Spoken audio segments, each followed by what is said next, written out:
जय श्री कृष्णा। कार्तिक माह के शुक्ल पक्ष में आने वाली एकादशी तिथि को प्रबोधिनी एकादशी और देवोत्थान एकादशी के नाम से भी जानते हैं। श्री हरि विष्णु सृष्टि के संचालन का दायित्व फिर से संभाल लेते हैं। इस दिन से ही विवाह, सगाई, मुंडन, गृह प्रवेश जैसे मांगलिक कार्य भी शुरू हो जाते हैं। भगवान श्री कृष्ण ने कहा, हे अर्जुन, तुम मेरे बड़े ही प्रिय सखा हो। हे पार्थ, अब मैं तुम्हें पापों का नाश करने वाली तथा पुण्य और मुक्ति प्रदान करने वाली प्रबोधिनी एकादशी की कथा सुनाता हूँ। श्रद्धा पूर्वक श्रवण करो। इस विषय में मैं तुम्हें नारद और ब्रह्मा जी के बीच हुए वार्तालाप को सुनाता हूँ। एक समय नारद जी ने ब्रह्मा जी से पूछा, हे पिता, प्रबोधिनी एकादशी के व्रत का क्या फल होता है? आप कृपा करके मुझे यह सब विधान पूर्वक बताएं। ब्रह्मा जी ने कहा, हे पुत्र, कार्तिक माह के शुक्ल पक्ष की प्रबोधिनी एकादशी के व्रत का फल 1 सहस्त्र अश्वमेघ तथा 100 राजसूय यज्ञ के फल के बराबर होता है।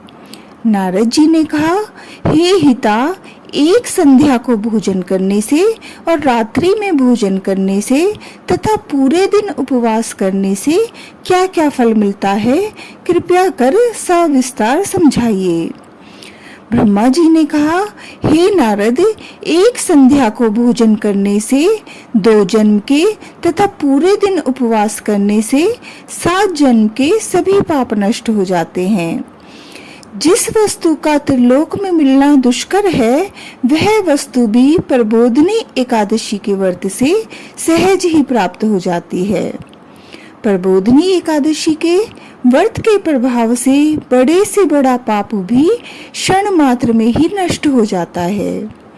पूर्व जन्म के किए हुए अनेक बुरे कर्मों को प्रबोधिनी एकादशी का व्रत क्षण भर में ही नष्ट कर देता है। जो मनुष्य अपने स्वभावानुसार प्रबोधिनी एकादशी का विधान पूर्वक व्रत करते हैं, उन्हें पूर्ण फल प्राप्त होता है। हे पुत्र, जो मनुष्य श्रद्धा पूर्वक इस दिन किंचित मात्र पुण्य करते हैं, उनका वह पुण्य पर्वत के समान अटल हो जाता है। जो मनुष्य अपने हृदय के अंदर ही ऐसा ध्यान करते हैं कि प्रबोधिनी एकादशी का व्रत करूंगा, उनके 100 जन्म के पाप नष्ट हो जाते हैं। जो मनुष्य प्रबोधिनी एकादशी को रात्रि जागरण करते हैं, उनकी बीती हुई तथा आने वाली 10 पीढ़ियां विष्णु लोक में जाकर वास करती हैं और नरक में अनेक कष्टों को भोगते हुए उनके पितृ विष्णु लोक में जाकर सुख भोगते हैं। हे नारद, ब्रह्महत्या आदि विकट पाप भी प्रबोधिनी एकादशी के दिन रात्रि को जागरण करने से नष्ट हो जाते हैं। प्रबोधिनी एकादशी को रात्रि को जागरण करने का फल अश्वमेघ यज्ञ आदि यज्ञों के फल से भी ज्यादा होता है। सभी तीर्थों में जाने तथा गौ, स्वर्ण, भूमि आदि के दान का फल प्रबोधिनी के रात्रि के जागरण के फल के बराबर होता है। हे पुत्र, इस संसार में उसी मनुष्य का जीवन सफल है जिसने प्रबोधिनी एकादशी के व्रत द्वारा अपने कुल को पवित्र किया है। संसार में जितने भी तीर्थ हैं तथा जितनी भी तीर्थों की आशा की जा सकती है, वह प्रबोधिनी एकादशी का व्रत करने वाले के घर में रहते हैं। प्राणियों को सभी प्रकार के कर्मों को त्यागते हुए भगवान श्री हरि की प्रसन्नता के लिए कार्तिक माह की प्रबोधिनी एकादशी का व्रत अवश्य करना चाहिए। जो मनुष्य इस एकादशी व्रत को करता है, वह धनवान, योगी, तपस्वी तथा इंद्रियों को जीतने वाला होता है, क्योंकि एकादशी भगवान विष्णु की अत्यंत प्रिय है। इसके व्रत के प्रभाव से मनुष्य जन्म मरण के चक्र से मुक्त हो जाता है। इस एकादशी व्रत के प्रभाव से कायिक, वाचिक और मानसिक तीनों प्रकार के पापों का शमन हो जाता है। इस एकादशी के दिन जो मनुष्य भगवान विष्णु की प्राप्ति के लिए दान, तप, होम, यज्ञ आदि कराते हैं, उन्हें अनंत पुण्य की प्राप्ति होती है। प्रबोधिनी एकादशी के दिन भगवान श्री हरि का पूजन करने के बाद यौवन और वृद्धावस्था के सभी पाप नष्ट हो जाते हैं। इस एकादशी की रात्रि को जागरण करने का फल सूर्य ग्रहण के समय स्नान करने के फल से सहस्त्र गुना ज़्यादा होता है। मनुष्य अपने जन्म से लेकर जो पुण्य करता है, वह पुण्य प्रबोधिनी एकादशी के व्रत के पुण्य के समान सामने व्यर्थ है। जो मनुष्य प्रबोधिनी एकादशी का व्रत नहीं करता, उसके सभी पुण्य व्यर्थ हो जाते हैं। इसलिए हे पुत्र, तुम्हें भी विधान पूर्वक भगवान विष्णु का पूजन करना चाहिए। जो मनुष्य कार्तिक माह के धर्मपरायण होकर अन्य व्यक्तियों का अन्न नहीं खाते, उन्हें चांद्रायण व्रत के फल की प्राप्ति होती है। कार्तिक माह में प्रभुदान आदि से उतने प्रसन्न नहीं होते जितने कि शास्त्रों की कथा सुनने से प्रसन्न होते हैं। कार्तिक माह में जो मनुष्य प्रभु की कथा को थोड़ा बहुत पढ़ते हैं या सुनते हैं, उन्हें 100 गांवों के दान के फल की प्राप्ति होती है। ब्रह्मा जी की बात सुनकर नारद जी बोले कि हे पिता, अब आप एकादशी के व्रत का विधान कहिए और कैसा व्रत करने से किस पुण्य की प्राप्ति होती है, कृपया करके यह भी समझाइए। नारद की बात सुन ब्रह्मा जी बोले कि हे पुत्र, इस एकादशी के दिन मनुष्य को ब्रह्म मुहूर्त में उठ जाना चाहिए और स्नान आदि से निवृत्त होकर व्रत का संकल्प करना चाहिए। उस समय भगवान विष्णु से प्रार्थना करनी चाहिए कि हे प्रभु, आज मैं निराहार रहूँगा और दूसरे दिन भोजन करूँगा, इसलिए आप मेरी रक्षा करें। इस प्रकार प्रार्थना करके भगवान का पूजन करना चाहिए और व्रत प्रारंभ करना चाहिए। उस रात्रि को भगवान के समीप गायन, नृत्य, बाजे तथा कथा कीर्तन करते हुए रात्रि व्यतीत करनी चाहिए। प्रबोधिनी एकादशी के दिन कृपणता को त्याग कर बहुत से पुष्प, अगरबत्ती, धूप आदि से भगवान की आराधना करनी चाहिए। शंख के जल से भगवान को अर्घ्य देना चाहिए। इसका फल तीर्थ, दान आदि से करोड़ गुना अधिक होता है। जो मनुष्य अगस्त्य पुष्प से भगवान का पूजन करते हैं, उनके सामने इंद्र भी हाथ जोड़ता है।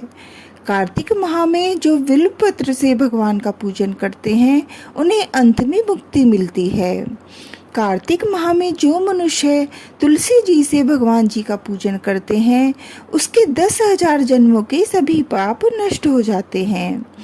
जो मनुष्य इस माह में श्री तुलसी जी के दर्शन करते हैं या स्पर्श करते हैं या ध्यान करते हैं या कीर्तन करते हैं या रोपण करते हैं अथवा सेवा करते हैं, वे 1000 कोटि युग तक भगवान विष्णु के लोक में वास करते हैं।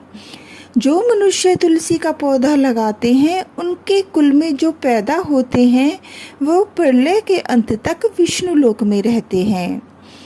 जो मनुष्य भगवान का कदम्ब पुष्प से पूजन करते हैं, वह यमराज के कष्टों को नहीं पाते। सभी कामनाओं को पूरा करने वाले भगवान विष्णु कदम्ब पुष्प को देखकर अत्यंत प्रसन्न होते हैं। यदि उनका कदम्ब पुष्प से पूजन किया जाए तो इससे उत्तम बात कोई और नहीं है। जो गुलाब के पुष्प से भगवान का पूजन करते हैं, उन्हें निश्चय ही मुक्ति प्राप्त होती है। जो मनुष्य बकुल और अशोक के पुष्पों से भगवान का पूजन करते हैं, वे अनंत काल तक शोक से रहित रहते हैं। जो मनुष्य भगवान विष्णु का सफ़ेद और लाल कनेर के फूलों से पूजन करते हैं, उन पर भगवान अत्यंत प्रसन्न होते हैं। जो मनुष्य भगवान श्री हरि का दूर्वा दल से पूजन करते हैं, वे पूजा के फल से 100 गुना ज़्यादा फल पाते हैं। जो भगवान का शमी पत्र से पूजन करते हैं, वे भयानक यमराज के मार्ग को सुगमता से पार कर जाते हैं। जो मनुष्य चंपक पुष्प से भगवान विष्णु का पूजन करते हैं वे जीवन मृत्यु के चक्र से मुक्त हो जाते हैं।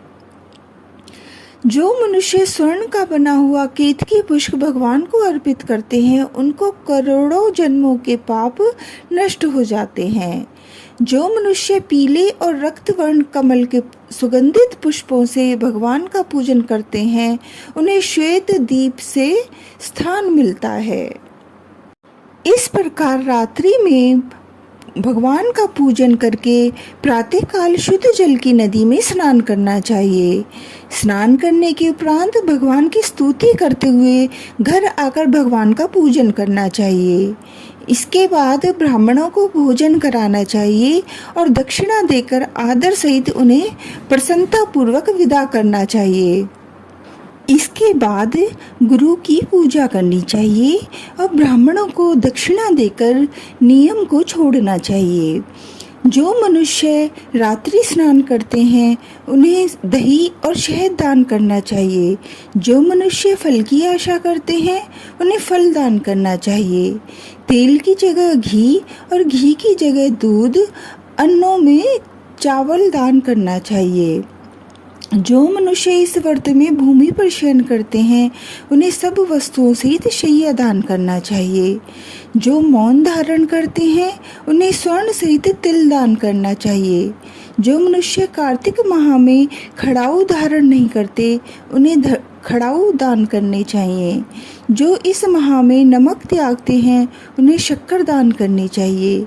जो मनुष्य नित्य प्रति देव मंदिरों में दीपक जलाते हैं उन्हें स्वर्ण या तांबे के दीपक को घी तथा बत्ती सहित दान करना चाहिए। जो मनुष्य चातुर्मास्य व्रत में किसी वस्तु का त्याग देते हैं उन्हें उस वस्तु को पुनः ग्रहण करना चाहिए। जो मनुष्य प्रबोधनी एकादशी के दिन विधान पूर्वक व्रत करते हैं उन्हें अनंत सुख की प्राप्ति होती है और अंत में स्वर्ग को जाते हैं। जो मनुष्य चातुर्मास्य व्रत को बिना किसी बाधा के पूर्ण कर लेते हैं उन्हें दोबारा जन्म नहीं लेना पड़ता। जिन मनुष्य का व्रत खंडित हो जाता है उन्हें दोबारा प्रारंभ कर लेना चाहिए।